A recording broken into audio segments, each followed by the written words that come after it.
मुंबईमध्ये भाजप आणि शिवसेनेच्या कोट्यातून आरपीआयला 15 ते 16 जागा मिळाव्यात अशी मागणी रामदास आठवलेंनी केली आहे. कमळ चिन्हावरती निवडणूक लढण्यासाठी तयार असल्याचं देखील आठवलेंनी म्हटलंय.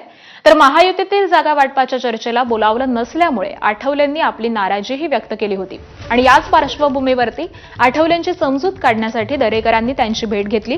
शिवसेना आणि भाजप मिळून आठवलेंचा योग्य तो सन्मान करेल असं आश्वासन दरेकरांनी दिलंय.